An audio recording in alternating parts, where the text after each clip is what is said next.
সুপ্রদর্শক আসসালামু আলাইকুম।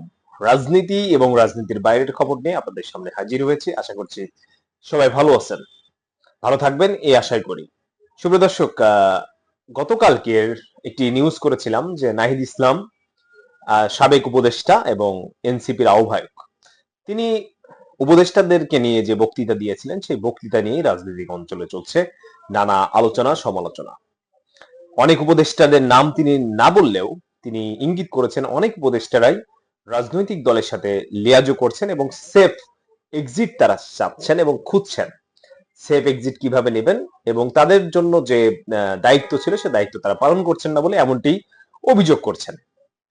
আমি যখন কথা বলছি তখন আপনাদের গণ গণ অভ্যুত্থান বলেন যেটাই বলেছেন, যে ভাষাই আমরা বলি না কেন, সেখানে বড় অবদানের বা সামাজিক ইনফ্লুয়েন্সার বা সামাজিক যোগাযোগ মাধ্যমের অন্যতম ইনফ্লুয়েন্সার সাংবাদিক ইলিয়াস হোসেন একটি পোস্ট করেছে।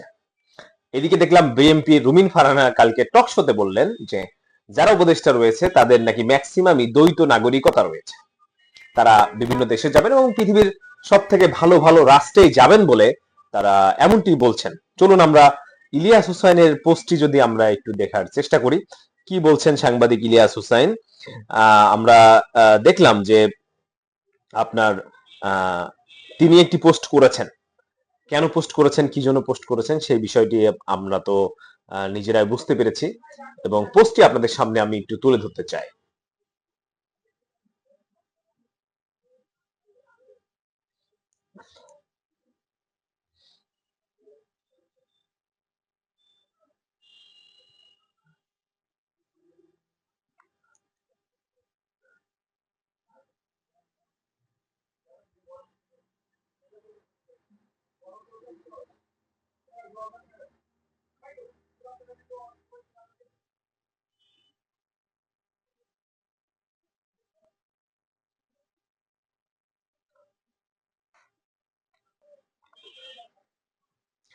সুপ্রদর্শক, ইলিয়াস হুসাইন সামাজিক যোগাযোগ মাধ্যমে একটি পোস্ট করেছেন কয়েক মিনিট আগে, 40 মিনিট আগে। আমি যখন ভিডিওটি করছি 40 মিনিট আগে আমি সেই পোস্টটি আপনাদের সামনে একটু হুবহু তুলে ধরতে চাই।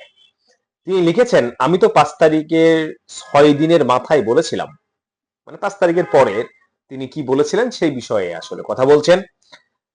আজ আসল কাজ বাদ দিয়ে ধান্দাবাজিতে নেমে গিয়েছিলেন। আপনারা মনে করেছিলেন নিজেরা বিশাল কিছু হয়ে গেছেন, এখন কাঁদেন কেন? এনসিপি বলে এদেশে কিছু থাকবে না, সর্বোচ্চ বিকাশ পার্টির মতো কিছু একটা হতে পারবেন। সর্বোচ্চ তার মানে কি? তিনি উদ্দেশ্য করেছেন এনসিপি কে। আমি পুরা স্ট্যাটাসটা একটু পড়াতে চাই। এখন কাঁদেন কেন? এনসিপি বলেন এদেশে কিছু থাকবে না, সর্বোচ্চ বিকাশ পার্টির মতো কিছু একটা হতে পারে। জামাত বিএনপির বাইরে 10-15 বছর পরে আওয়ামী লীগ আসতে পারে, তবে এনসিপি না। আপনারা কিছু টাকা কামিয়েছেন কিন্তু গ্রহণযোগ্যতা হারিয়েছেন। ইউনূস সহ প্রতিটা উপদেষ্টারা ধান্দাবাজি করেছে এবং সবাই বিদেশে টাকা পাচার করেছে। আপনাদেরকেও কেউ কানাডা, কেউ তুর্কি, অস্ট্রেলিয়া, ইউরোপে টাকা জমিয়েছেন। মানে কাদের উদ্দেশ্য বলছে আপনারা বুঝতে পারছেন। তারপর বলছে, অতএব শুধু উপদেষ্টারা না, আপনারাও সবাই সেফ এক্সিটের চিন্তা করেন। সামনে আওয়ামী লীগ মারবে, বিএনপি মারবে, কথা না শুনলে জামাতও মারবে। আপনারা একটু দুর্বলতা আছে তাই ভালোবাসা দিয়ে বললাম, তবে ভবিষ্যৎ তোমাদের অন্ধকার। যাদেরকে আদর করে উপদেষ্টা বানিয়েছো তারাই এখন তোমাদেরকে বেগুন, আলু, মূলা ধরিয়ে দিয়েছে, অথচ তাদের পক্ষ হয়ে আমার বিরুদ্ধে দাঁড়িয়েছিলেন, মনে আছে? এখন নাকে তেল দিয়ে ঘুমান গিয়ে, সামনে নির্বাচন, জামাত আর বিএনপির মধ্যে। ইলিয়াস হুসাইনের পোস্ট। উপদেষ্টারা নাকি এনসিপি কে মূলা আলু ধরিয়ে দিয়েছেন বলে অভিযোগ সাংবাদিক ইলিয়াস হুসাইনের। এই হচ্ছে বাস্তবতা, এর বাইরে আমাদের বের হওয়ার কোনো সুযোগ নেই।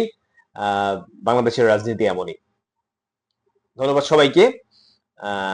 সাংবাদিক ইলিয়াস যখন বলেছেন তখন তো আপনি যখন বলেছেন তাহলে ঠিকই আছে। ভালো থাকবেন সবাই। আসসালামু আলাইকুম।